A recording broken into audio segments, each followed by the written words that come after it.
Buenas tardes. A nombre de la directora general del Colegio del Estado de Hidalgo, la doctora Rocío Ruiz de la Barrera, sean todos bienvenidos a la última sesión del Seminario Permanente de Economía Agrícola y Políticas Públicas, que para cerrar con broche de oro contamos con una presentación editorial del doctor Carlos Rodríguez, a la cual le agradezco su apoyo y el querer participar con nosotros. La propuesta editorial lleva por nombre Geopolítica del Desarrollo Local, Campesinos, Empresas y Gobiernos en la disputa de los territorios por territorios y bienes naturales en el México rural, editado por la UAM, Universidad Autónoma Metropolitana, y la editorial Itaca. Voy a atrever a brevemente dar una pequeña resumen curricular del doctor. El doctor Carlos Rodríguez es profesor investigador en el Departamento de Producción Económica y del Posgrado en Desarrollo Rural de la Universidad Autónoma Metropolitana, Unidad Xochimilco. Es maestro en Desarrollo Rural y doctor en Ciencias Sociales por esta casa de estudios. Ha escrito más de 60 artículos en revistas y libros sobre desarrollo local, territorio y municipalismo en el ámbito rural, y es autor de 4 libros y compilador de otras 3 obras sobre dichos temas. En la UAM Xochimilco ha sido jefe del área de investigación económica agraria, desarrollo rural y campesinado, coordinador del posgrado en desarrollo rural y director general del Centro de Servicios Municipales Heriberto Hart. Es miembro del Sistema Nacional de Investigadores nivel 1. Bueno, sin más preámbulo, yo le agradezco muchísimo, doctor Carlos, que haya accedido. Aquí en Hidalgo creo que hay temas que nos están ocupando, que tienen mucha relación con lo que usted ha escrito: el caso de Zimapán, a través de la contaminación del agua, el caso del proyecto de Pasoyucan, de los jales, el caso de las cementeras en Santiago de Anaya, el caso del gasoducto en Tuxpan, Tula, en la región Otomí-Tepehua, el caso del gasoducto de Tamazunchale en el Valle del Mezquital, el tiradero de la basura y el gasoducto de Pojaco aquí en Izayuca, y en Acasochitlán la tala clandestina de los bosques. Es, creo que no sé si aliciente, pero estamos viviendo momentos difíciles aquí en el estado. Le agradezco muchísimo, doctor. Es todo suyo. Muchas gracias, Edgar.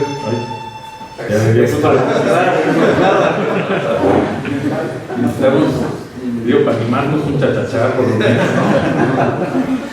Bueno, pues muchas gracias, Edgar. Muchas gracias al Colegio del Estado de Hidalgo por la invitación. Es un gusto estar participando y presentando aquí un libro que si bien, rescata un poco ese pesimismo que acabas un poco de nombrar para el Estado de Hidalgo, pensándolo también para lo que está pasando en todo el país.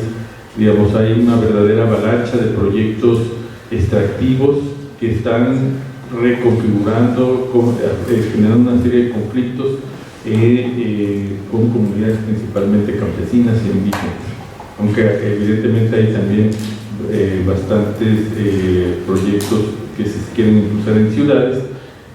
La conflictividad central se está dando en las zonas rurales.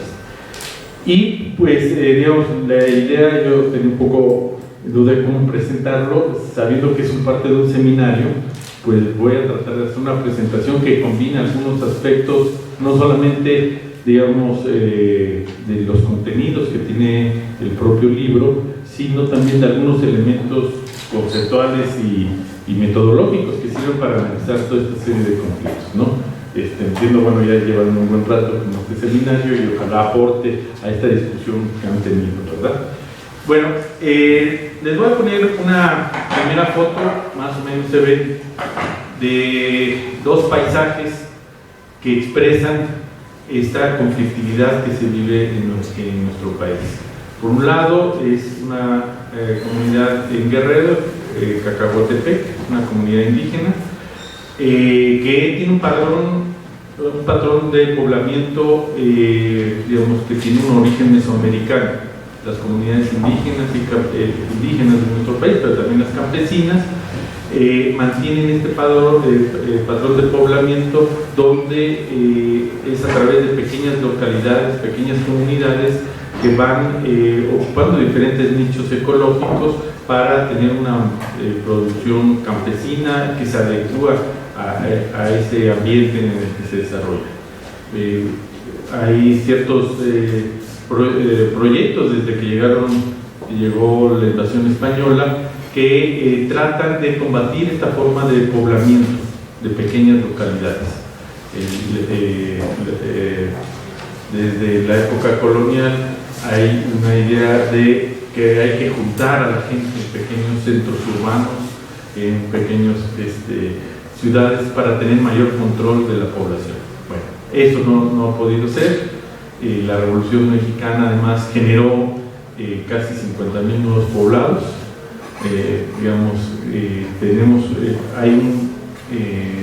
Desde la perspectiva campesina e indígena hay una necesidad de construir el territorio de forma que se pueda aprovechar diferentes elementos de la biodiversidad, de los terrenos y de las relaciones entre los diferentes pueblos. Bueno, esa es una forma de construir territorio.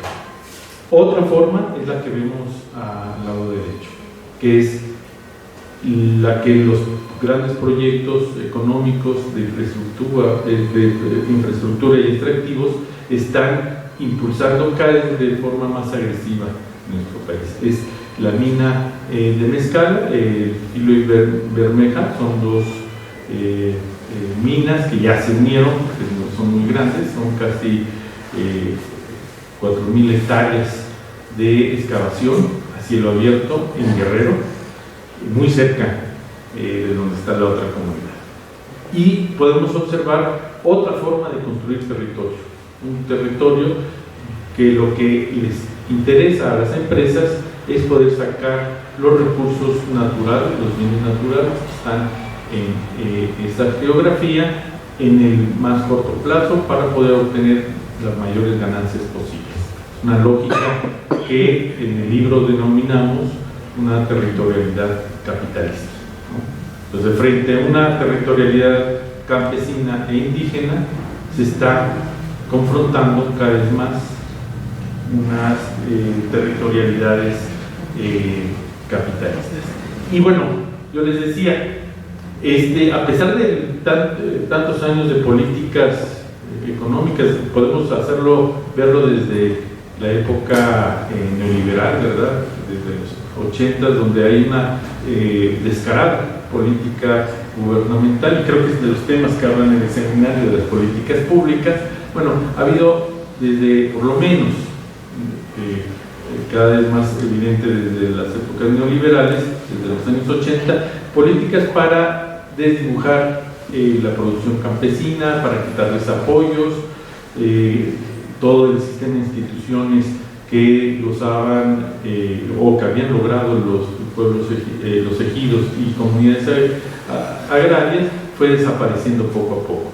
Pero lo que no ha desaparecido son los campesinos. Hay casi, digamos, un 20% de la población, 20 y tantos % de la población, que mantiene, digamos, una vida rural en todo el país. Son 120,000 comunidades. Es una cantidad enorme. Proporcionalmente, somos de los países de América Latina que mayor proporción de población campesina todavía tiene. A pesar de políticas, digamos, de gobierno que les han quitado apoyos, que han tratado de dibujarlo dentro de las políticas públicas, a pesar también ahora de una política muy agresiva de empresas para quedarse con sus terrenos, pues todavía existen, y existen con una gran diversidad, porque ahí se concentran no solamente los pueblos originarios, los 56 pueblos originarios, también las poblaciones diversas mestizas en el norte, en el centro del país, y la población que también ha sido muy visibilizada, los afrodescendientes en costas como Oaxaca, Guerrero, Veracruz, digamos, tienen una vida todavía muy activa y que en las zonas rurales exista. Y aquí hay un elemento que hay que resaltar, producto de la Revolución Mexicana, esa agenda campesina que se logró poner a partir de los gobiernos, sobre todo de Cárdenas, que representó un reparto agrario masivo. Más de la mitad del país está bajo propiedad social. Esto va a ser muy importante para el conflicto que vamos a ver. Más de la mitad del país está bajo propiedad ejidal o de comunidades agrarias. Y bueno, y otra parte importante de pequeños propiedades agrícolas que están en propiedad privada, obedecen todavía a una lógica campesina. Entonces, en nuestro país, en cualquier lugar donde haya, digamos, algún tipo de recurso que le interese a las empresas, va a encontrar invariablemente que ese espacio también es un espacio que está ocupado por campesinos que han luchado por esa tierra y que tienen bajo su resguardo, a partir de la propiedad social, esos terrenos, ¿no? Y que han mantenido formas productivas, formas productivas que obedecen a un patrón civilizatorio prehispánico, que se basan en el maíz y la milpa, y que, a pesar también de una serie de políticas, no solamente neoliberales, sino desde antes, que han querido orientar la producción campesina a otras formas, bueno, mantienen un núcleo fuerte en este tipo de producción de maíz y milpa. Esto no queremos decir que no haya conflictos en estas cantidades de comunidades, en los pueblos originarios. Evidentemente hay una situación de marginación, de exclusión, de inequidad de género, de una serie de problemas que constituyen también la vida comunitaria de muchas de estas poblaciones. Pero lo que hay que tener claro también es que han podido resistir. Son una clase social, la campesina, que han podido resistir, que se han mantenido, digamos, en esta posibilidad no solamente de existencia a partir de la producción agropecuaria, sino han podido reconfigurarse también a partir de los nuevos procesos de modernización, donde pues, con la migración y con otros procesos han mantenido de todas maneras los vínculos con lo rural, ¿no? Bueno, que me decías que tú estudiaste economía allá en la UNAM. Yo creo que en la UNAM todavía se dio un poco el debate entre los campesinistas y los proletaristas. Era un debate muy intenso en los años 70, 80. Esto, evidentemente, visto ya después de 30, 40 años de ese debate, decimos, bueno, los campesinos pudieron existir. Se mantuvieron a pesar de esos augurios que iban a terminar como proletarios, ¿verdad?, en la industria mexicana. Ya no tenemos una industria mexicana, y ahora con Trump menos, ¿verdad? Pero bueno, y frente a eso, pues hay una serie de cada vez más amplia de proyectos que tienen, digamos, una lógica similar. Entonces vemos aquí algunos de sus logotipos, que hay de todo tipo, desde muy conocidos como la Coca-Cola, otros no tan conocidos como las mineras. Bueno, aquí sí tienen un vínculo a las mineras.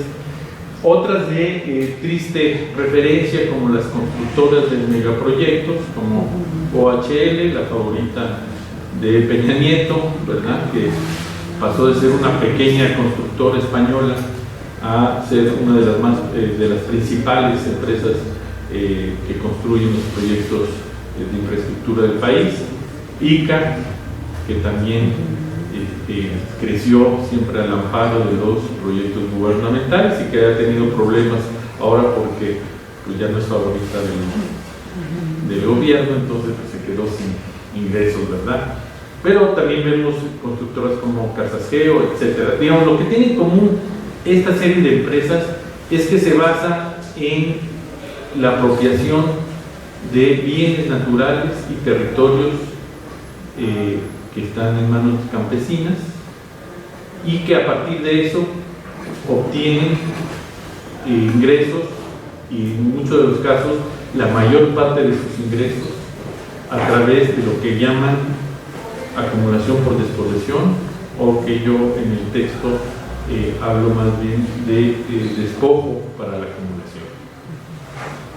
La idea de despojo va a ser muy fuerte en el libro, es uno de los, digamos, resultados tal vez más tangibles de la investigación que tiene este libro, porque nos habla de una forma en que las empresas y los gobiernos empezaron a dinamizar en estos últimos 15 años. No es que antes no haya existido el despojo de las tierras y de los bienes naturales.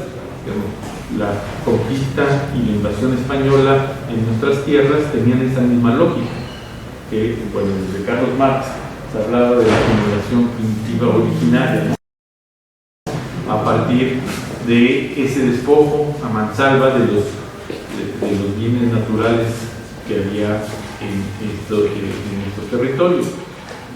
Pero lo que podemos observar en los últimos años, sobre todo los últimos 15 años, a partir de este siglo, es que se ha incrementado sustancialmente esas formas de despojo. Y un ejemplo tal vez pueda ayudarnos a ver esa proporción.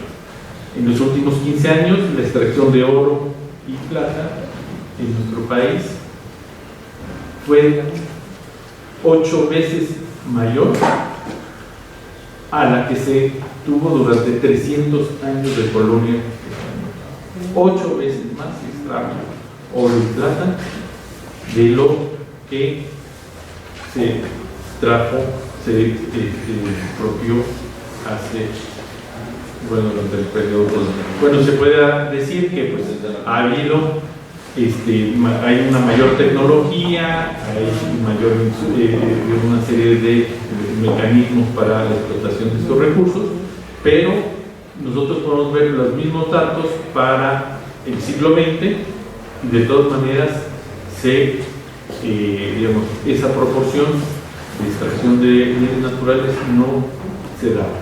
De hecho, en los años 90 del siglo pasado, es decir, hace 25 años, es el nivel más bajo de extracción de minerales que ha habido en el país.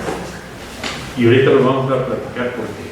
Pero, digamos, aquí un poco hay una otra forma de organización de la economía y del territorio que se ha estado impulsando en los últimos años y que tiene como centro pues la extracción de esos bienes naturales de las comunidades. Y evidentemente eso ha traído aparejado una serie de respuestas sociales, una serie de conflictos, porque los pueblos no se dejan. Los pueblos, evidentemente, ante un proyecto como una minera, un proyecto que les quiera quitar el agua, un proyecto que les expropie los terrenos para poder construir una presa, pues no se van a dejar, porque esa tierra es producto de una lucha que viene desde la revolución y en muchos casos que viene de una defensa desde la época colonial. Los títulos primordiales que a muchas comunidades se les reconoció. Por ejemplo, en La Parota, la presa de La Parota, que es una de las experiencias que se analizan en el libro, ellos sacaron títulos primordiales de principios de la colonia del siglo XVI. Títulos primordiales, es decir, la defensa del territorio tiene, digamos, un antecedente histórico muy fuerte. Y eso va a contar mucho en todos estos procesos. Hay, digamos, un conteo a través del Tribunal Permanente de los Pueblos, que hace 2 años hizo una sesión bastante intensa en el país, para ver diferentes tipos de conflictos y de despojos que hay en México, y ellos contabilizaron 400 tipos de conflictos que tenían que ver con aspectos socioterritoriales, socioambientales. Ahora Víctor Toledo sacó un libro que se llama Ecocidio, ahí tienen también un conteo de este tipo de conflictos, más o menos él ya los pone en 420, es decir, prácticamente en todo el país están generándose una serie de conflictos que tienen que ver con luchas contra mineras, contra la apropiación del agua, contra la construcción de hidroeléctricas, contra la construcción de aeropuertos, contra las plantaciones comerciales, contra desarrollos turísticos, etc.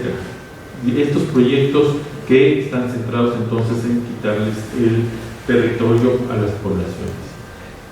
Tan fuerte es el movimiento que autores como Armando Barta dicen que es la nueva, la forma de acción social, la forma de movimiento social más fuerte del campesinado actualmente.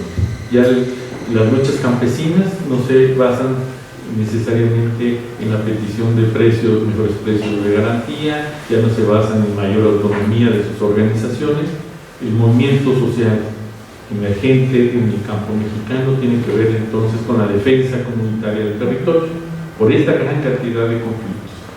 En todos los estados prácticamente, tú enumeraste algunos aquí en Miranda, pero acaban de sacar, por ejemplo, en Oaxaca, son más de 1000 tipos de conflictos de todo tipo que se están generando en Oaxaca. Claro, allá hay una conflictividad, hay una tradición de lucha muy fuerte, desde defender los parques públicos, por ejemplo, ¿verdad? El Parque Central de Oaxaca, cuando querían quitar las sillas, que eran sillas históricas de madera y querían ponerlas de cemento, entonces la gente se organizó desde ese tipo de espacios, fíjense, hasta grandes proyectos como la hidroeléctrica Paso de la Reina, que quieren hacer sobre el río Verde. Entonces, estamos viendo entonces una gran movilización campesina, una gran movilización indígena que, bueno, si tuvieron la oportunidad de ver el último resolutivo del Consejo Nacional Indígena en su sesión, aparte de muchos se fueron por la candidatura de una indígena para el 2018. Los demás puntos tienen que ver básicamente con la defensa del territorio, esa ofensiva que están recibiendo digamos, las comunidades y que ahora se vuelve un elemento relevante para oponerse, digamos, al modelo económico actual y proponer entonces una candidatura que represente a todos estos movimientos, ¿no? Bueno. Y esto tiene que ver con, ya entrando a algunos de los debates que hay en el libro sobre el sentido de, pues, como para qué, porque, digamos, uno puede entender la conflictividad, evidentemente, que te construya una presa cerca de tu comunidad y va a implicar la desaparición de tu comunidad. Es un conflicto casi de vida o muerte, es un conflicto en que la capacidad de movilización y la capacidad de resistencia se ponen en juego porque la viabilidad de la comunidad está en juego. Pero no solamente se pone en juego eso, sino también se pone en juego la posibilidad de desarrollo, ¿no? Y aquí, digamos, hay que hacer un énfasis sobre la idea de desarrollo. La idea de desarrollo no es esta idea de, digamos, de muchas vertientes económicas, la economista que tengo cerca, que también está acá, y hay varios economistas, pero hay una idea hegemónica que el desarrollo pues, es mejorar las condiciones del capital, ¿verdad? No de la gente.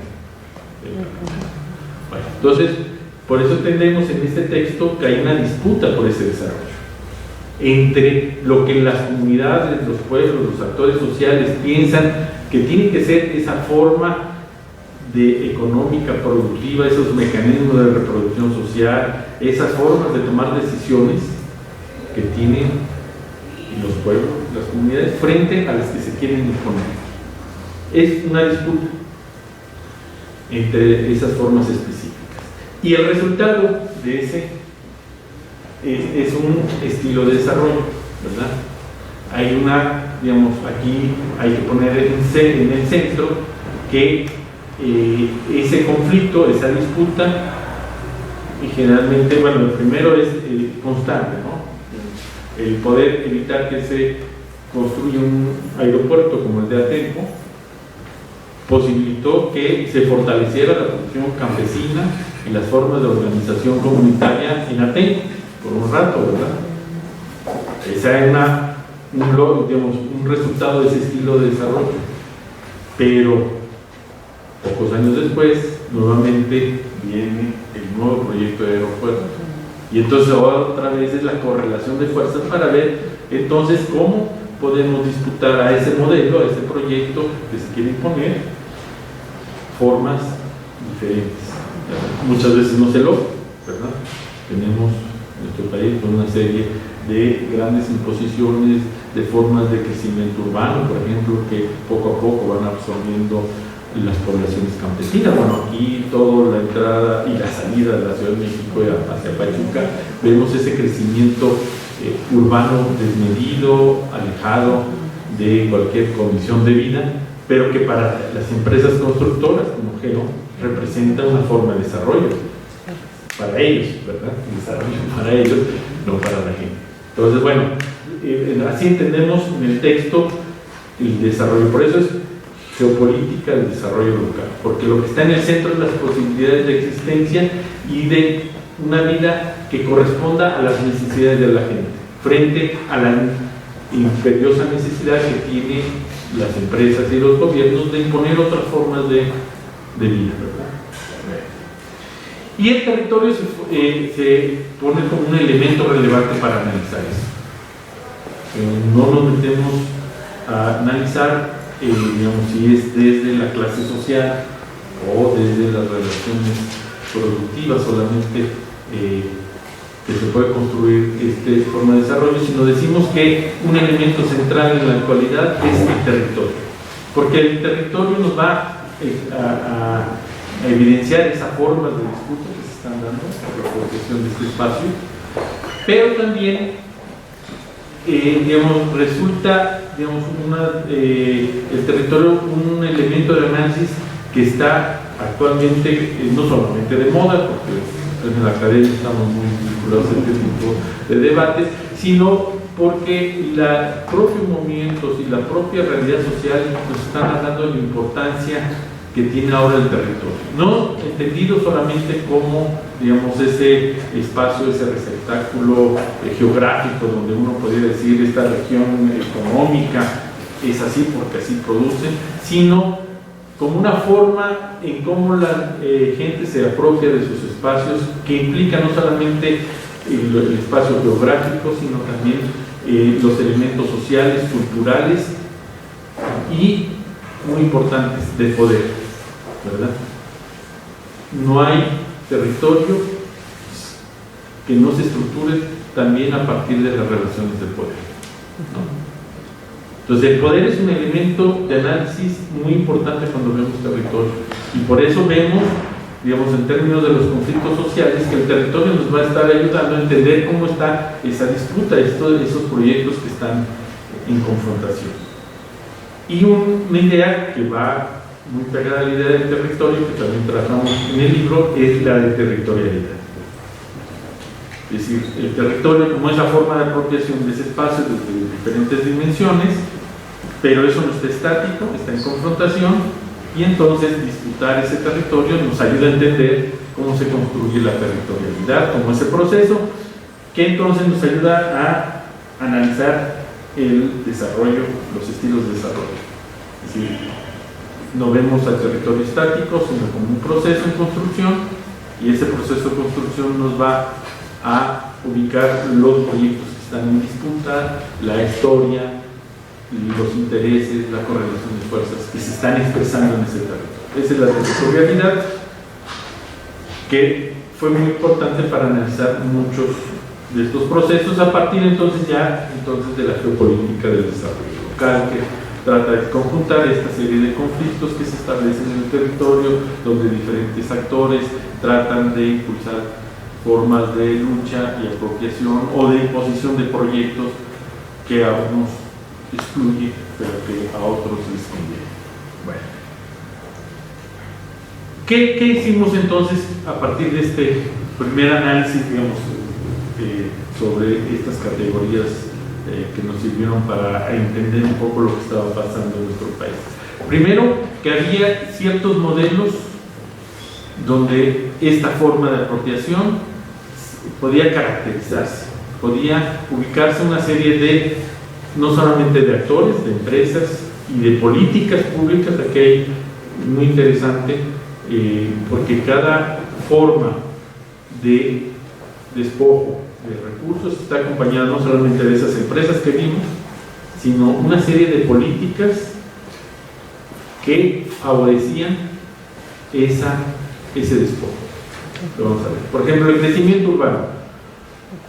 Con Fox, con Vicente Fox, en la época de Vicente Fox, se apoyó una forma de crecimiento urbano basado en estas unidades habitacionales de alto impacto.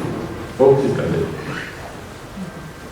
Solamente en el oriente del Estado de México, 44,000 viviendas se construyeron en esos 12 años. Desaparecieron una serie de ejidos muy importantes. Esa cantidad de casas no se dio solamente porque de repente las empresas constructoras podían invertir, sino porque se facilitó la compra de terrenos ejidales, hubo programas para la compra de terrenos ejidales, se favoreció, bueno, para empezar, las reformas al artículo 27, tenemos que recordar desde el 92, la ley agraria que permitió la venta y renta, después vamos a ver la importancia de la renta de las tierras ejidales, y entonces hubo leyes que empezaron a favorecer este tipo de modelos, junto con un financiamiento, porque Casasgeo, ARA y todas estas empresas pues no tenían tanto dinero cuando empezaron. Entonces fueron apuntaladas por créditos que daba el propio gobierno a partir de financiamiento del Banco Internacional de Desarrollo o el Banco Mundial.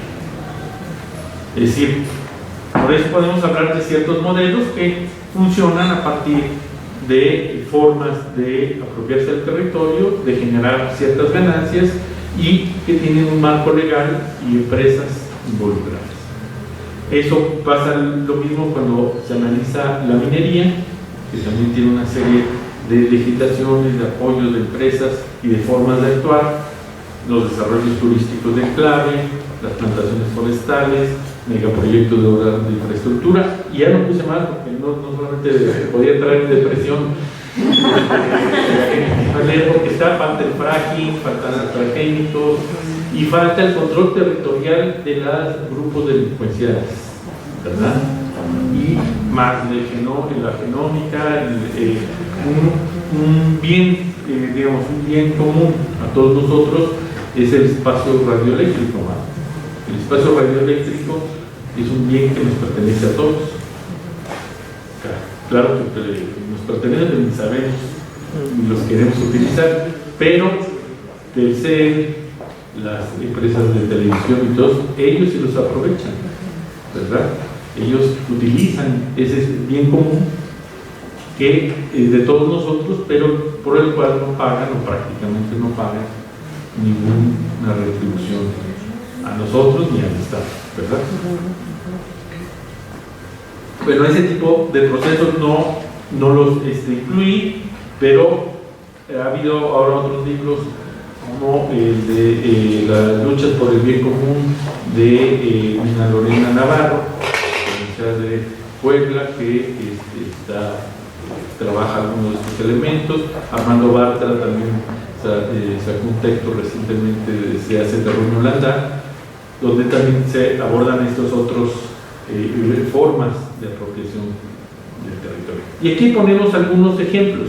Ya vamos a, digamos, un poco los ejemplos que manejamos en el texto, porque, bueno, el libro tiene una parte conceptual y metodológica y desarrolla cada uno de estos formas, estos modelos de despojo a partir de casos que representan procesos generales y casos particulares de resistencia.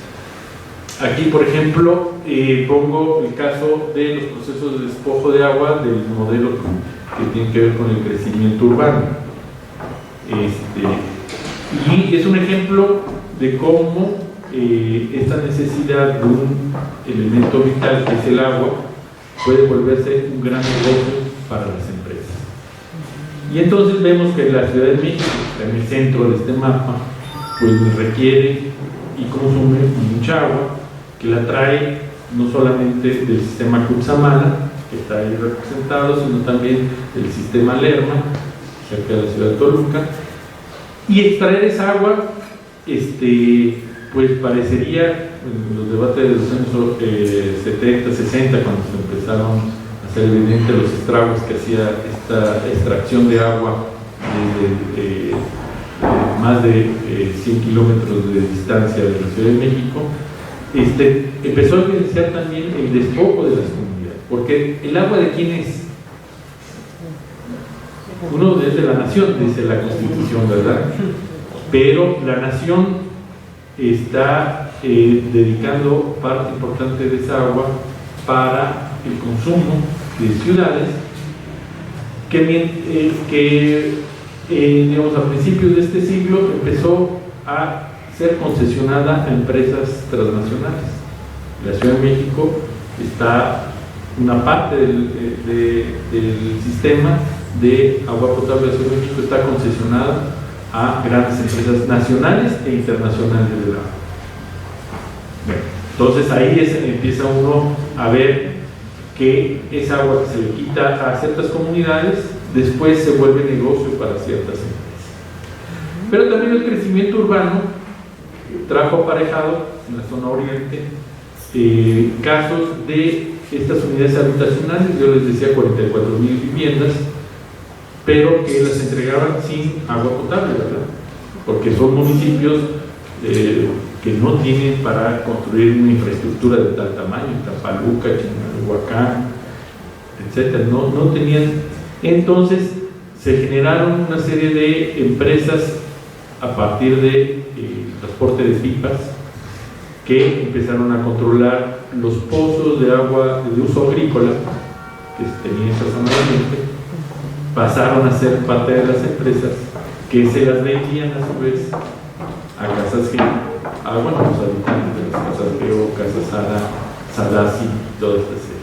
Entonces, otra forma de apropiarse de agua que era de las comunidades, o que es de las comunidades, pero que ante la negociación y ante la necesidad que tienen estos ciudadanos, pues es quitada la concesión y poco a poco se les da a estas empresas. Y finalmente, ustedes ven abajo, en Morelos, una serie también de comunidades que están enfrentando estos desarrollos de fin de semana, que son igual, nuevamente Casas Geo, Casas Salasi, donde los chilangos, miles de chilangos van a disfrutar el fin de semana en Jutepec, en Cuernavaca, toda esta zona. Y nuevamente el problema del agua. Ahí son como 10,000 viviendas, o sea, es un desarrollos muy grandes. Y entonces el caso de Xochocotla, que lo vamos a ver aquí está resumido, tuvo que enfrentar eso, tuvo que enfrentar esa necesidad de que tenían un desarrollo muy importante que se hizo cerca de Xochocotla y que iba a requerir del agua de uno de los únicos manantiales que todavía quedan ahí, que es el Chihuahuita. Y el Chihuahuita es un manantial que fue dado desde Lázaro Cárdenas. Aquí otra vez la historia es muy interesante porque Lázaro Cárdenas en su campaña pasó por ahí. Está la historia de que le dieron agua, el agua era que cristalina, estaba más oscura que nuestro panorama nacional. Y entonces Lázaro Cárdenas dice a los de Xochocotla, bueno, ¿y por qué tienen esta agua? No, pues que nosotros usamos la del canal. Y entonces dice, bueno, si yo llego a la presidencia, entonces ustedes podrán usar el agua les voy a dar la concesión del manantial que tenía una de las haciendas, antiguas haciendas. Bueno, total, que años después, este sistema, este manantial surte de agua potable y de riego a toda esta serie de comunidades. Y nuevamente con la construcción de estas unidades habitacionales, entonces se les quería quitar esa fuente de agua, y entonces una lucha muy importante desde el 2006 la lucha de los 13 pueblos. Hay un documental, si lo quieren ver, bastante interesante sobre esta lucha, que lograron detener la construcción de esta unidad habitacional, la Ciénega se llamaba, y porque sin agua no les iba a servir, pues eran las albercas y las casas que iban a construir, entonces sin agua no tenía sentido para la empresa construir esta unidad habitacional. Bueno, esto entonces expresa eso. Entender entonces no solamente es la disputa de un bien que necesitamos para vivir, que es el agua, sino que ese bien está referido a una historia de una comunidad y que ese líquido además forma parte del territorio. El manantial no es una cosa aparte de la tierra, o una cosa aparte del monte o de los bosques o del suelo o de la producción. Todo eso forma elementos que están entrelazados para las comunidades campesinas, porque sin agua tampoco pueden sembrar, sin agua no pueden vivir. Entonces, eso es la importancia también de analizarlo desde esta perspectiva territorial. Todos estos elementos que para el capital son elementos que se pueden separar. Y lo que yo quiero nomás es el agua, no, es que no es el agua solamente, eso implica que no pueda tener posibilidades de sembrar, y si no puedo sembrar, pues tampoco tengo posibilidades de seguir existiendo como campesino. El siguiente, pues otro de los casos es el minero extractivo. Siempre pongo este mapa para ver esto que Alberto Acosta dice, la maldición de la riqueza, ¿verdad?, que tienen nuestros pueblos en América Latina. Bueno, eso lo había dicho Galeano antes, pero con palabras más poéticas, pero en realidad sí tenemos una maldición de la riqueza. Nuestro país prácticamente está, el 70% de la Cámara Mineral Mexicana está lleno de recursos que pueden ser utilizados, que pueden ser explotados. 70% del país. Y donde no hay, que es en el Golfo, pues hay petróleo, o sea que de todas maneras se frega. No solo.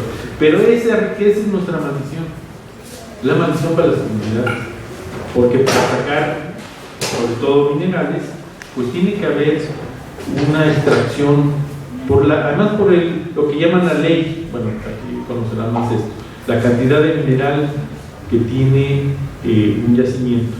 Y nuestros yacimientos, si bien son importantes, no tienen la ley suficiente para que a ciertos precios del mineral pueda ser explotado. A principios de este siglo, nuevamente, entonces vemos ese ciclo, empezó a incrementarse los precios del oro y la plata. Se llegaron a crecer tanto que en el 2008 muchos de estos tenían los récords históricos, jamás habían tenido esos precios, como el cobre, el aluminio, y el oro y la plata tuvieron un crecimiento de 800% en 8 años. 800%. Entonces, comunidades donde había yacimientos de poca ley, pues ahora se volvieron atractivos para casi tal. Y eso generó, sobre todo en el sureste, aunque también en el norte. En el norte, recuerden, y bueno, desde acá Pachuca lo estoy diciendo, se crearon muchas ciudades y muchos enclaves a partir de la explotación minera. Entonces hay una cultura de la explotación minera, de trabajo obrero en la minería. Pero en el sureste había estado más o menos alejado de este proceso, fuera del Taxco y algunas otras explotaciones. La calidad de los minerales no era nada. Pero ahora sí, a principios del siglo XXI, ya eran bastante apetecibles. Y eso hizo que la confrontación fuera muy fuerte, porque además las técnicas mineras ya no son técnicas de explotación subterránea, son a tajo abierto, que implica movilizar grandes cantidades de materiales de suelo, procesarlos, sacarles el mineral y aventarlos a otro lado.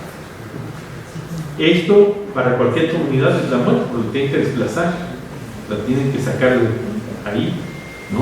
No requieren de una población obrera, porque básicamente es con poco personal, con grandes, no sé si han llegado a ver esas fotos de estos camiones gigantescos que pueden tener 50, 60, 100 toneladas de material. Entonces necesitas un trabajador para movilizar eso, lo demás lo hacen los explosivos. Por lo tanto, la población no se requiere para este tipo de explotación. Se tiene que salir. Y eso pues entonces genera una serie de conflictos.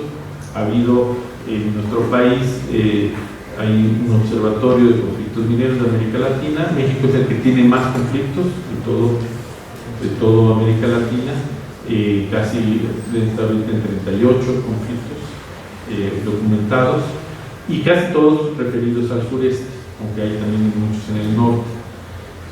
Y estos se analizan, estos casos se analizan, y no solamente en conjunto, un poco para ver la conflictividad en términos de esta disputa por el desarrollo que se quiere imponer en cada uno de los territorios, sino en casos específicos como este de Sautla, donde en la comunidad de Tlamanca quería una empresa china, ¿verdad?, ir a explotar los recursos. Los chinos llegaron ahí, primera vez que estas comunidades veían a empresas chinas, solamente habían visto sus productos, pero de repente ver a trabajadores técnicos y directivos chinos tratando de sacar las muestras, etcétera, les llamó mucho la atención, y ese primer contacto tan contrastante también les ayudó un poco a entender el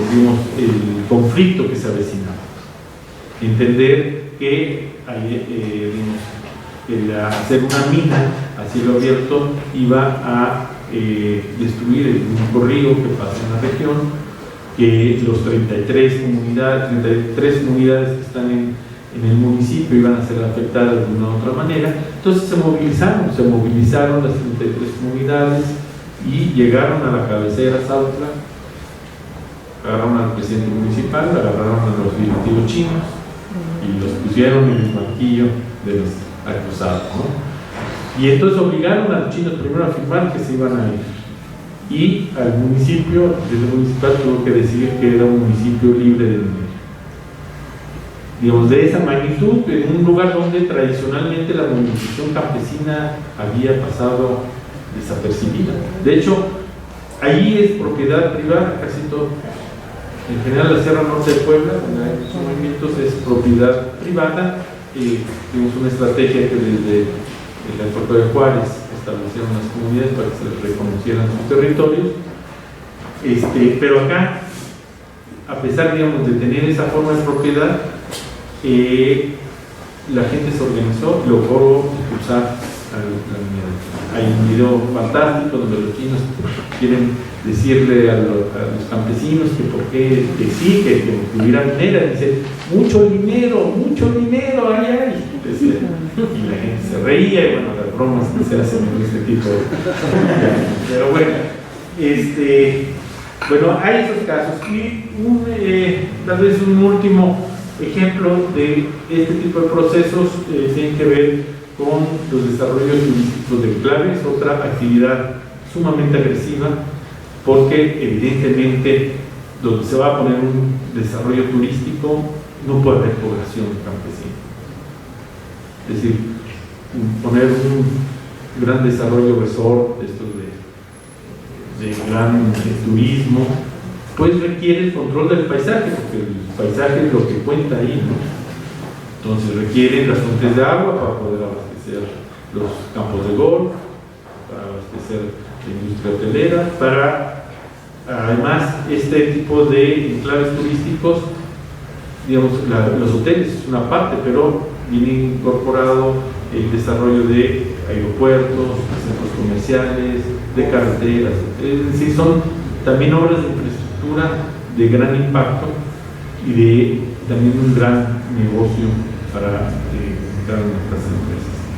Y hay dos lugares donde esto ha sido sumamente agresivo en los últimos años.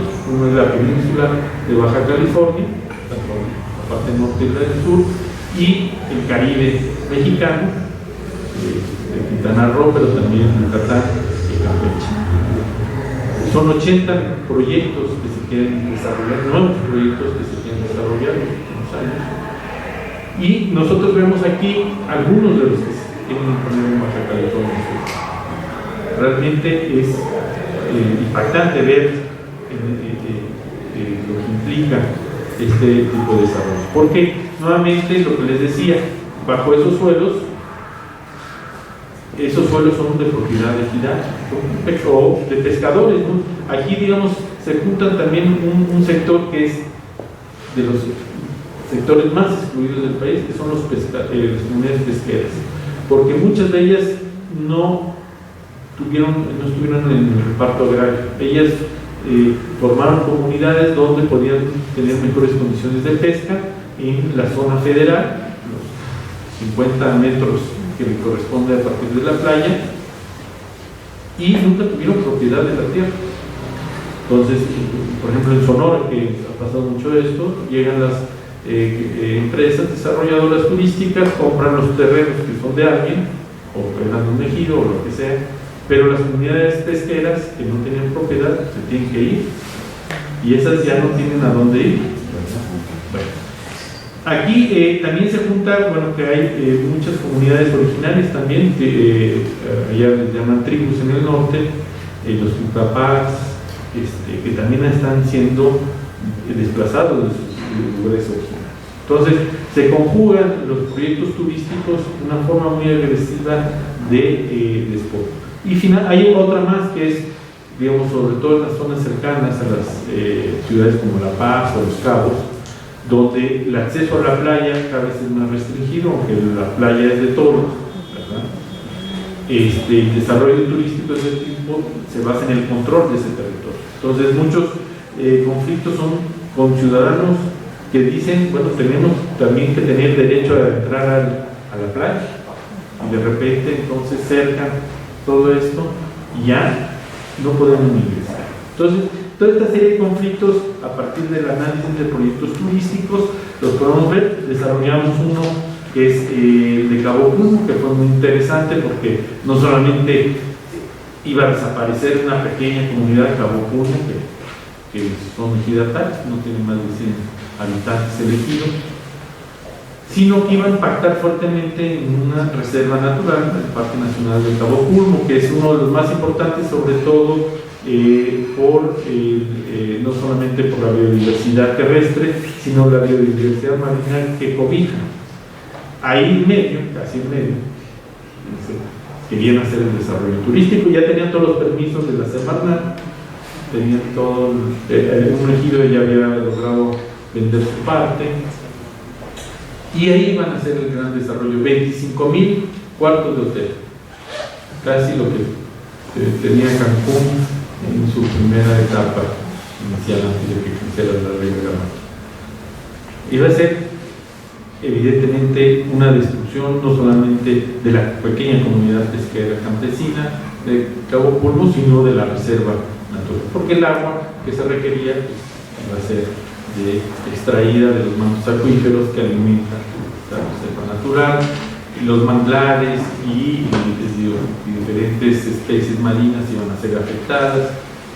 Bueno, aquí hubo una gran movilización que el conjunto, y esto es muy interesante ahora, tal vez se pueda ver más, pero en ese entonces, en el 2010, 2011, que fue la parte más fuerte del conflicto, articuló no solamente a los campesinos, a los ejidatarios del lugar, sino articuló, por ejemplo, una serie de organizaciones ambientalistas, una serie de organizaciones sociales, una serie de académicos, y generaron una campaña nacional, no sé si por acá llegó, pero una campaña nacional de recolecta de firmas, de conciertos, de hacer un poco como lo que se hizo después en Viricuta, para evidenciar el problema.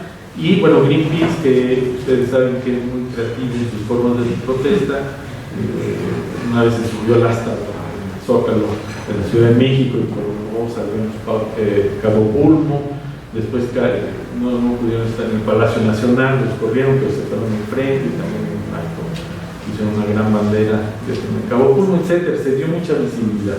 Pero lo que quiero remarcar es que este tipo de proyectos también no solamente unen a las comunidades que están directamente afectadas, sino están también articulando a una serie de organizaciones que quieren también estar preocupadas por el medio ambiente, que están preocupadas por la vida campesina, por académicos que están estudiando estos procesos y que ahora se expresa en la campaña nacional en defensa de la madre tierra y del territorio. Es una campaña que está llegando a varios lugares y que ese mismo modelo se está replicando. Organizaciones de la sociedad civil, la organización de la comunidad artística, académicos están muy involucrados en esto. Y digamos, un poco los proyectos turísticos también evidencian esto que les decía, las complicidades que hay desde los gobiernos, desde las diferentes instancias de los poderes públicos para apoyar estos despojos. Aquí vemos la red de actores, por ejemplo, en proyectos turísticos, que van desde los partidos políticos, los delegados de la Procuraduría Agraria, funcionarios estatales, la Semarnat, los funcionarios municipales, y las empresas, que son las que van a hacer el negocio, bancos, constructoras, desarrolladoras, hoteleros, etc. Todo el mundo está metido ahí. Uno ve en estos procesos, son ejemplos terribles de esta convergencia de intereses. De hecho, otro de los casos que también se analiza en Colbox, allá en el Caribe, es el primer caso documentado que tengo de empresarios que se convierten en campesinos, porque para poder quitarles la tierra a los campesinos tuvieron que convertirse en ejidatarios. El dueño de la Coca-Cola de Yucatán, la concesionaria de Coca-Cola de Yucatán, y uno de los directivos de Sarasi, ¿verdad? De repente se volvieron ejidatarios para poder entonces cambiar el uso del suelo del ejido y convertirse en zona turística. Afortunadamente también la lucha social pudo revertir estos procesos. Bueno, este tipo de casos está. Yo nomás quisiera terminar diciendo que, digamos, el libro trata de dar ese ejemplo, de ver que evidentemente hay procesos económicos en los últimos años que están favoreciendo a las grandes empresas para que puedan aprovechar, utilizar los recursos y los bienes naturales que están en territorios campesinos.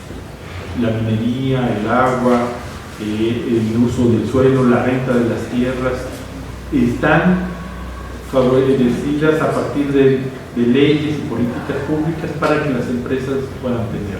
En la minería, por ejemplo, lo que pagan las mineras por las concesiones, casi el 26% del país está concesionado a mineras. Las mineras no compran la tierra, donde el problema de las mineras es que es en el subsuelo, ¿verdad? La capa arable de los ejidatarios.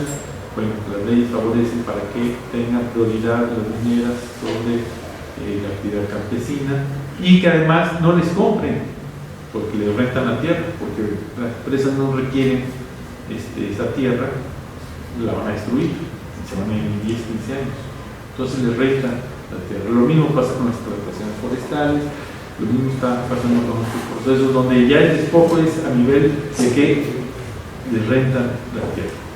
No se las compran, dicen, tú vas a tener tu tierra, te la vas a quedar, pero al final, bueno. Las empresas entonces han tenido un gran crecimiento. Ustedes ven los hombres más ricos de México y son por cierto, ahí sí están vinculados a la minería, el Grupo México, el Grupo Val, Talleres, por ejemplo, que acaba de recibir la medalla de Belisario Domínguez, ¿verdad? Como gran héroe del capitán que es. Su base económica es la minería, donde han acumulado los últimos años parte importante de sus ganancias han sido minería, Coca-Cola, Pepsi-Cola, Danone, todas estas cosas que tenemos. Ya no es la venta de Coca-Cola en sí, sino el agua embotellada. Somos el país del mundo que consume más agua embotellada. No me respondas, pero vamos a la estadística, ¿no? Eso, para que vean la magnitud de los negocios, no son poca cosa, no es digamos, son cosas aisladas, es un modelo que funciona a partir de eso. Y también la resistencia en esa misma magnitud está respondiendo. Y no solamente localmente, aquí son fotos de expresiones ya regionales, como el Consejo Tillatlali en la Sierra Norte de Puebla, donde les hablé de esta minera de Sautla, está organizada con muchas más comunidades para defender sus territorios, no solamente de la minería, sino defender el bosque, sus bosques, defender contra las hidroeléctricas que quieren poner, contra el maíz transgénico, etc. Entonces, las luchas están articulándose. Yo creo que ahora, ya no lo tocamos en el libro, no se había generado esta campaña nacional de defensa de la madre tierra, pues expresa esa posibilidad también de construir a partir de esta resistencia. Es un proyecto diferente, y esa es una de las grandes enseñanzas. Si hay otras formas de crear el desarrollo desde las comunidades, no ese que se quiere imponer, sino desde estas formas campesinas, desde estas formas de los pueblos originarios. Y para cerrar esta última declaración del Consejo Nacional Indígena, donde resalta precisamente eso, el agravio que están viviendo las comunidades, pero ante ese agravio, esa posibilidad también de cambiar al país a partir de estas resistencias y de la defensa del territorio. Muchas gracias.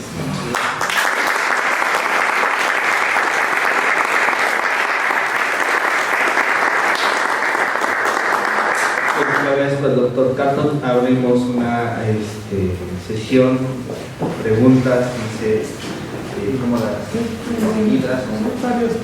Varias. Gracias. Doctor, dentro del análisis que hace, menciona lo del despojo.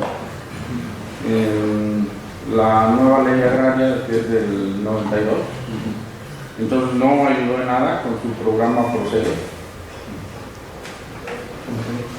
Y la otra sería, habla también mucho sobre el agua. Aquí en parte del territorio hidalguense hay un decreto de veda desde el 52, si no mal recuerdo. Ese tampoco sirve porque perforan pozos, pero no son para nosotros. Esas serían las dos. Muy bien. Por allá.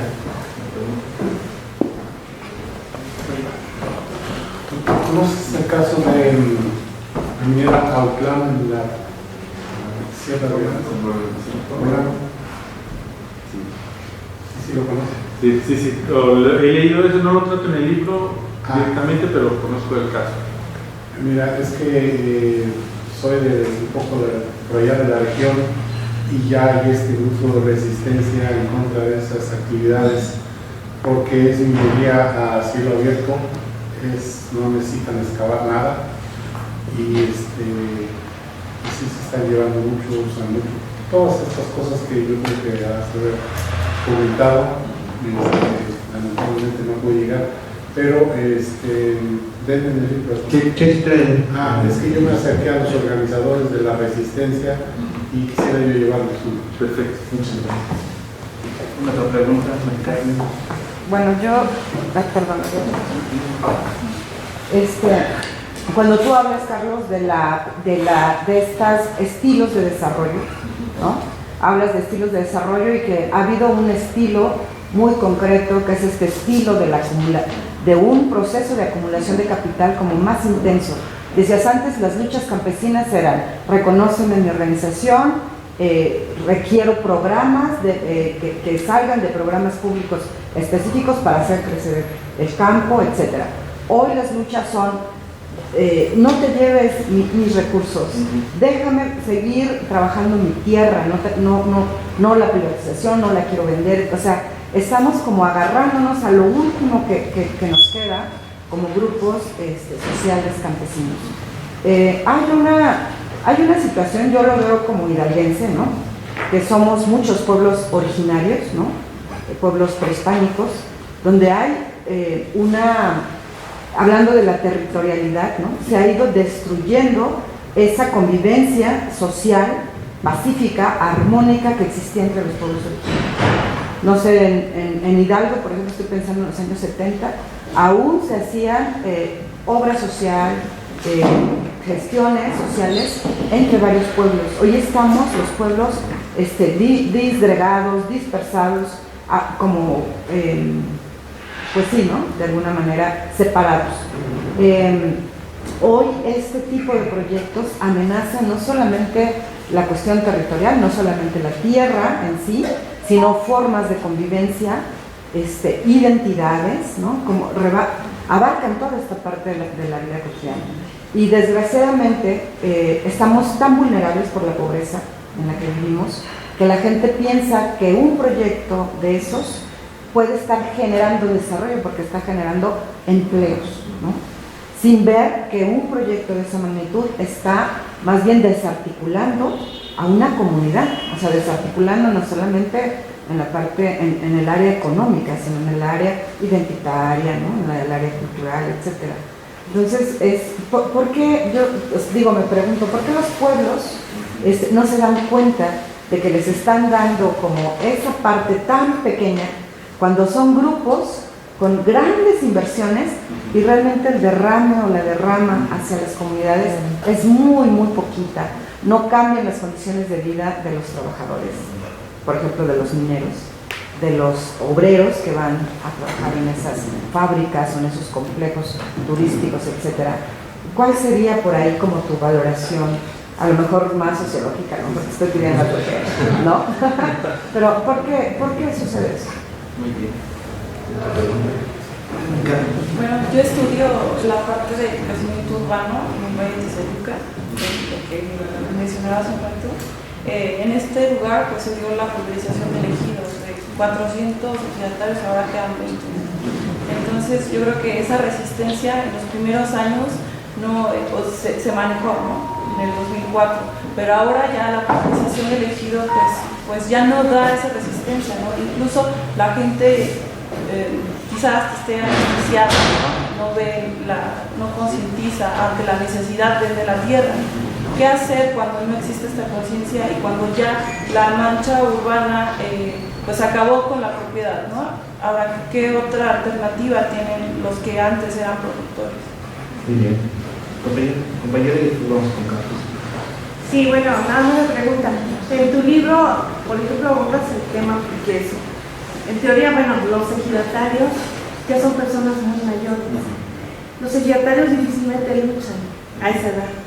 O sea, siento como que hay una inercia, hay una forma de venir viviendo la vida cotidiana y la vida dentro del campo de la gente mayor y la gente adulta, quienes han venido como un poco por decir así, a estar en desacuerdo con ese sistema que se vino del mercado de la tierra y de toda esta privatización que ha generado pues, el mismo neoliberalismo.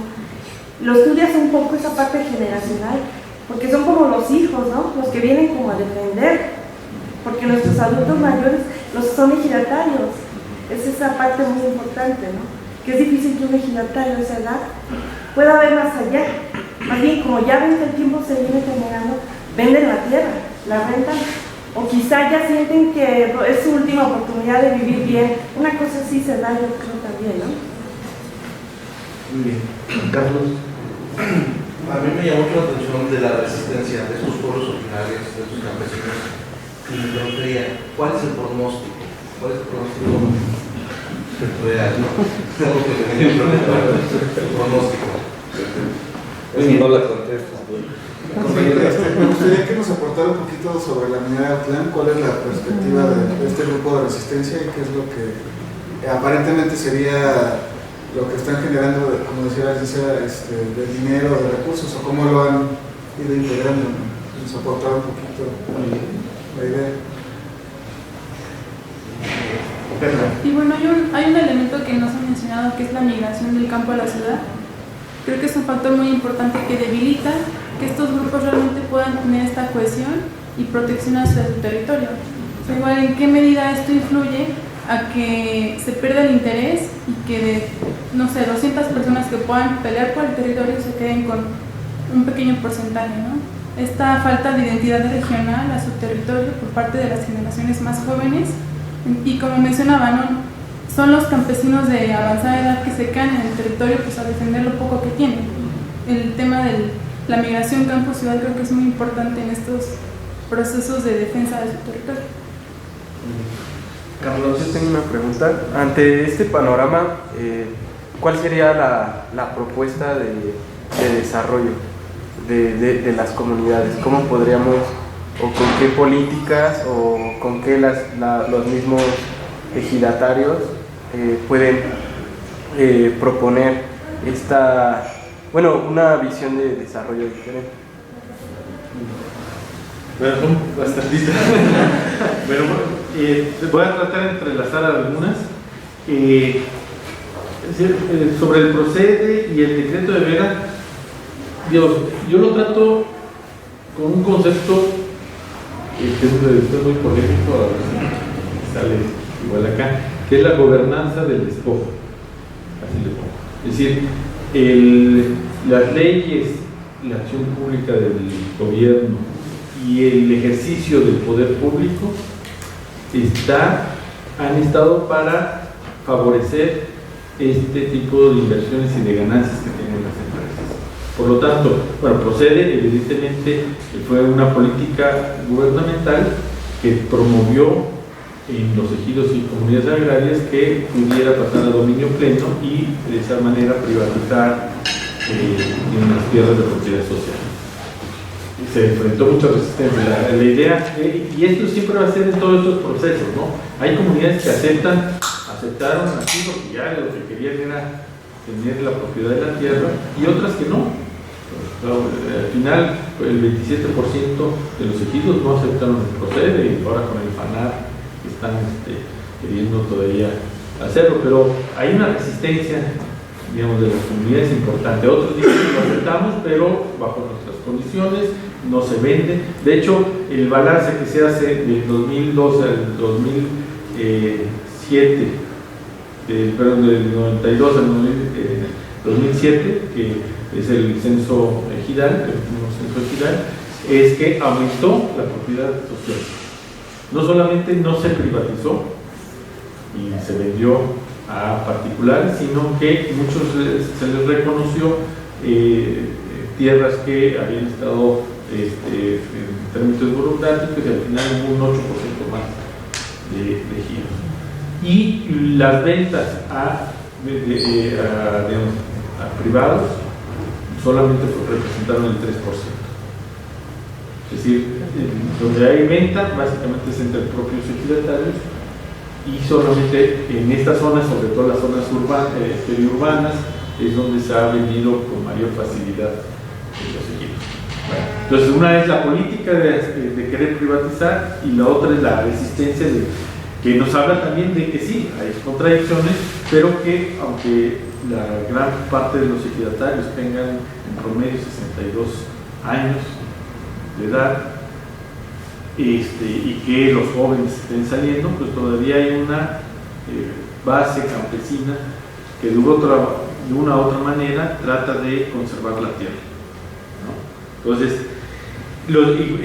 pasa lo mismo con los decretos de Vera. Los decretos de Vera son para los campesinos, pero, por ejemplo, no se dice nada de todo el sistema de concesiones de agua que están pasando de manos de ejidatario, lo que tenían, y que ya no es posible explotar un pozo porque cuesta muy caro la bomba, hay que pagar la electricidad, etcétera.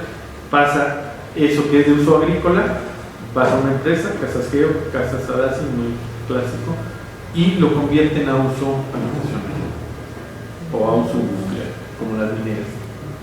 Entonces, no solamente es que perforen clandestinamente los pozos, sino que también hay un proceso de mercados de concesiones de agua que está favoreciendo a los que pueden pagar esas concesiones. Y los ejemplos, por ejemplo, de Pepsi-Cola, de Danone, están yendo a donde hay pozos de uso agrícola, y esos son los que se están mejorando. Entonces, bueno, un dato interesante, lo van a poner en el libro, en el Valle de Lerma, cerca de Toluca, también hay una veda del 56, y hay 800 pozos ilegales contabilizados. Puede haber que haya más. Es decir, la veda existe en papel, como en la colonia, publíquese, pero no se cumpla, ¿no? Sí se cumple cuando es un campesino que lo cachan haciendo un pose y entonces al borde, ¿no? Entonces, eso yo le hablo, por eso hablo de una gobernanza que se privilegia entonces a cierto tipo de capitales con leyes, con acciones y con la omisión de la ley, ¿verdad? Es decir, que se puedan a ellos quebrantar la ley, como por ejemplo los desarrollos turísticos. No puede haber propiedad de extranjeros 50 kilómetros a lo largo de la playa y en frontera. ¿Cuál es la realidad? Todos los hoteles son de cero. ¿Qué pasa ahí? No se pueden hacer los tontos la gente del gobierno por todos estos procesos.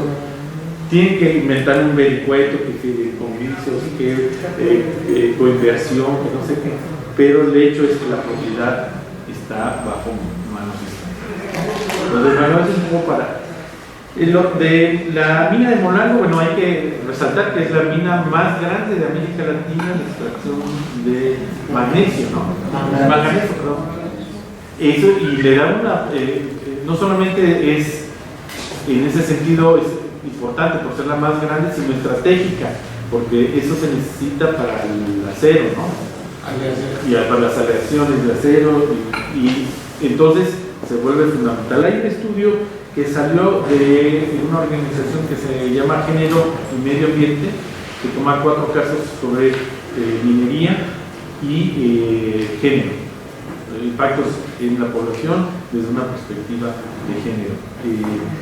Una de las autoras es Marisa Rodríguez, y vale mucho la pena porque se mete de lleno a estudiar el proceso de la mina de Molango, un poco cómo se dio, la aceptación que hubo, porque ahí hubo una aceptación de la minera, pero cómo los efectos ambientales, contaminación, enfermedades de la piel, partos prematuros, han empezado a generar una serie de problemáticas que no sé si sea parte, eso no lo conozco bien, de las resistencias últimas, ¿no? Que tienen la minera. Pero bueno, ese estudio vale la pena. Yo no lo toco, nomás hago esa referencia que es la mina más grande de manganeso en el libro, pero el caso no lo desarrollo. Y valdría la pena si pueden conseguir este libro, quien esté interesado, yo se lo puedo mandar por el PDF, porque toma ese caso, ¿no? Y bueno, el estilo de desarrollo, de acumulación, las formas tan agresivas que están imperando, yo creo que, digamos, siempre son procesos, hay que partir que son procesos desiguales, ¿no? Si las leyes, los apoyos gubernamentales, el capital que tienen las empresas, siempre hacen que estén en desventaja las comunidades de lleno, ¿no? Pero a pesar de eso, lo interesante es que hay resistencia. Hay gente que acepta, por ejemplo, que vender sus terrenos a las mineras. Dice, sí, aquí lo que... hay un caso muy singular de la mina Las Tinieblas en la zona de Mazapil en Zacatecas. Ahí toda la población de Las Tinieblas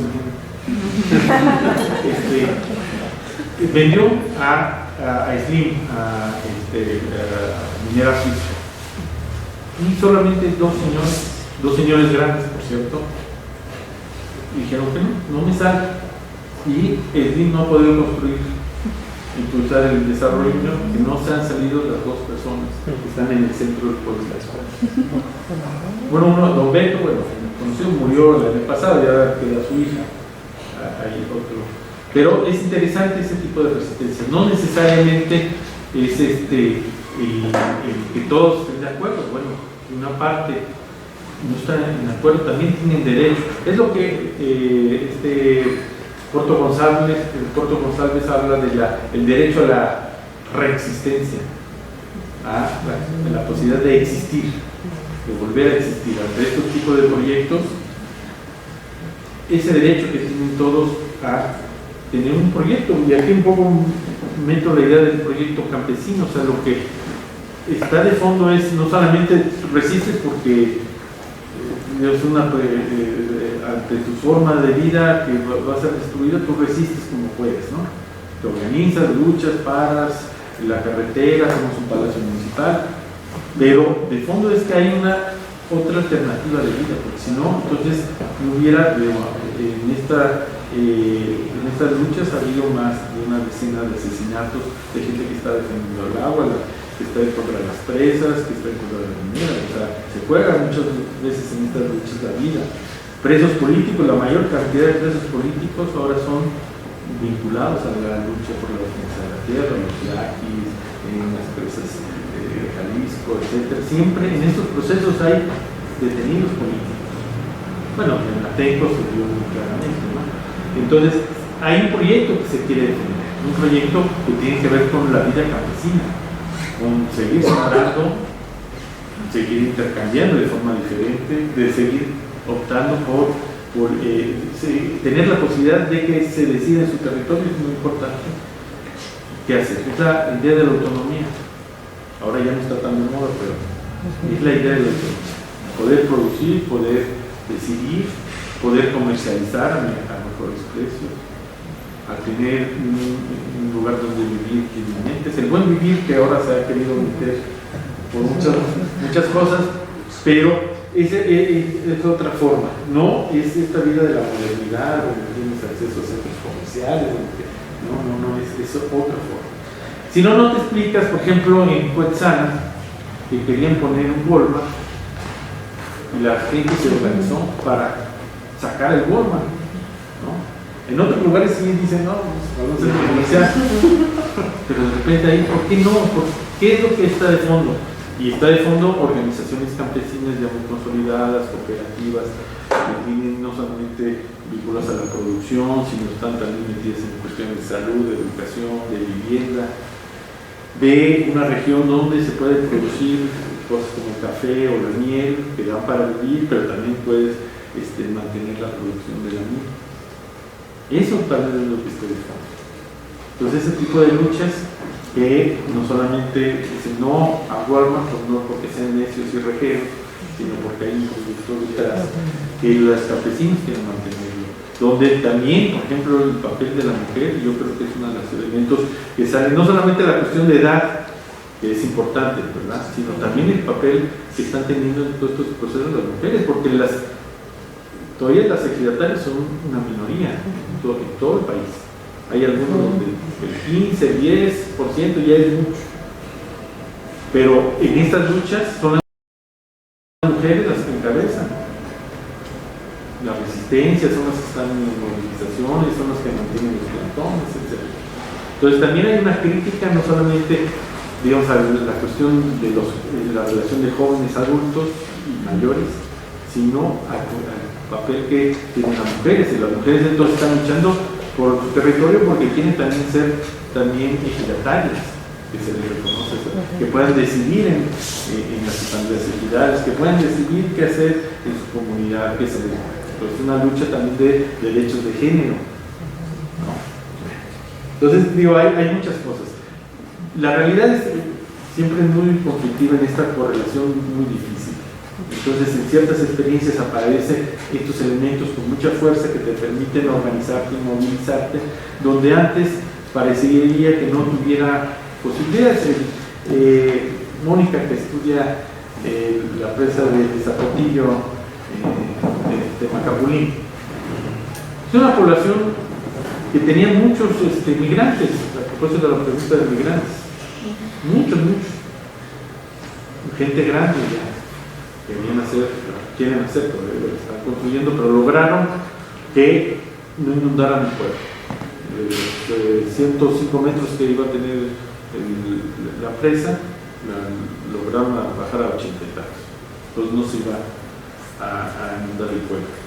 Pero esto fue gracias a eso, gente grande que vivía en el pueblo, en Temarca, a la recuperación de historia. Ustedes van allá y dicen Temarca, pueblo, lo saluda desde el siglo VI. De ellos, que ya no tienen ningún rasgo, no hay ni ejido.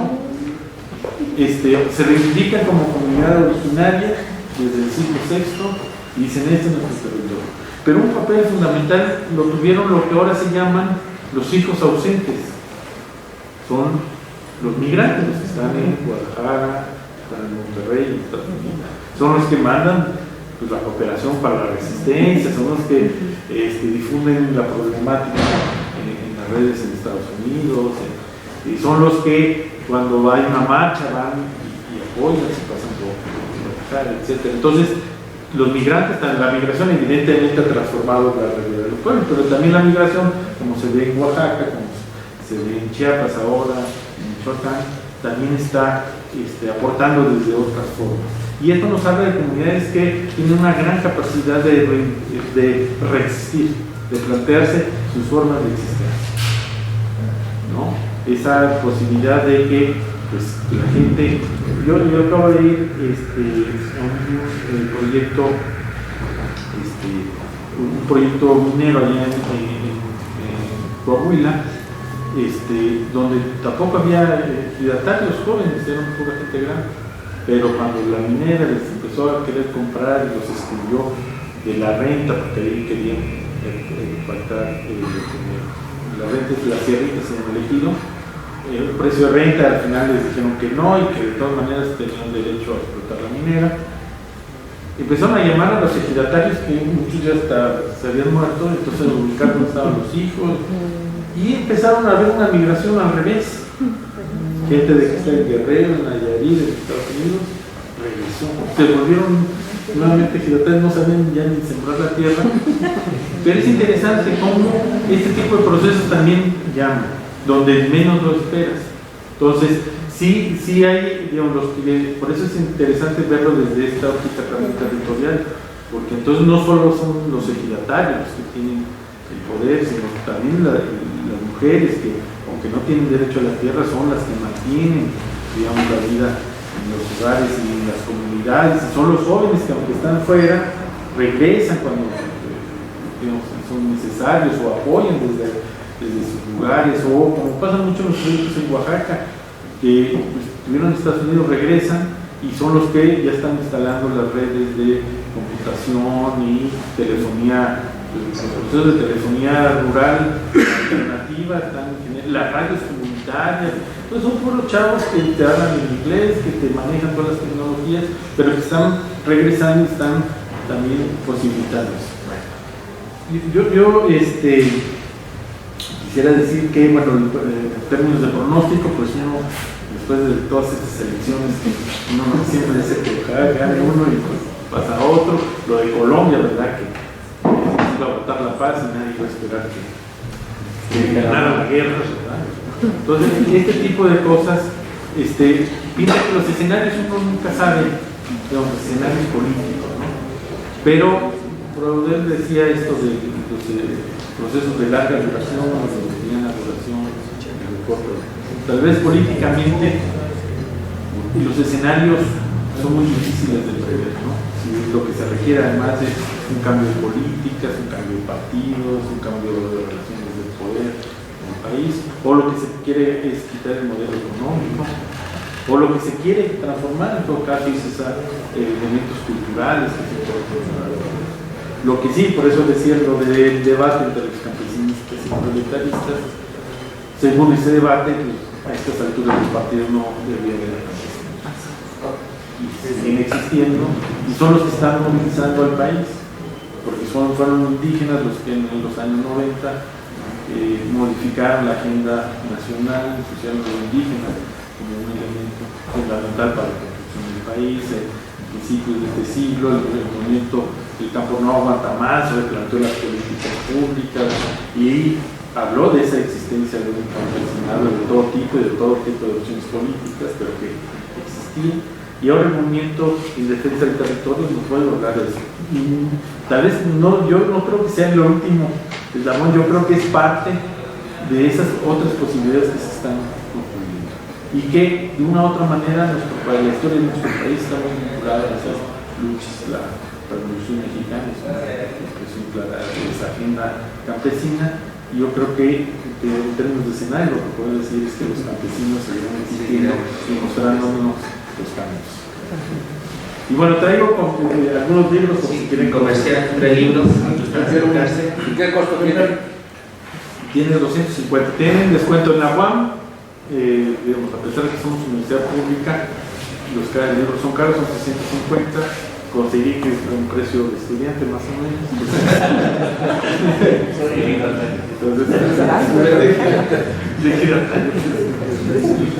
Si me permiten un comercial también de otro tipo para mis compañeros de aquí del auditorio, estos movimientos y esta resistencia está más o menos viva.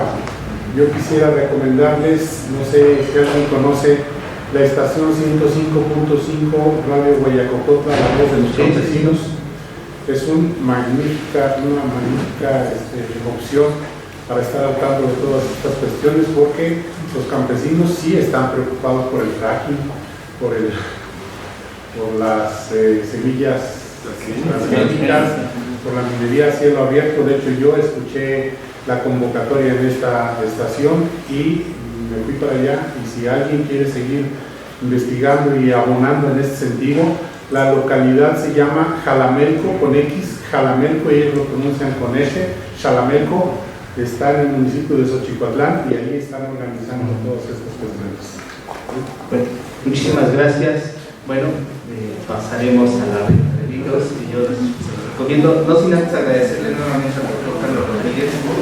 Espero que no sea la primera ni la última vez.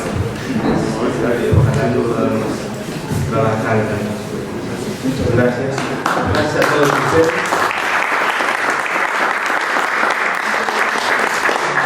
Ya para terminar, con esto cerramos el seminario. Esperamos o amenazamos empezar la tercera versión del seminario en febrero. Ahora la dinámica será un poco más fresca, y trabajaremos alrededor de agroindustria de base rural a través de los CIARES, con el apoyo de IIC. Bueno, no sin antes agradecer, muchas gracias, y pues aquí están los libros.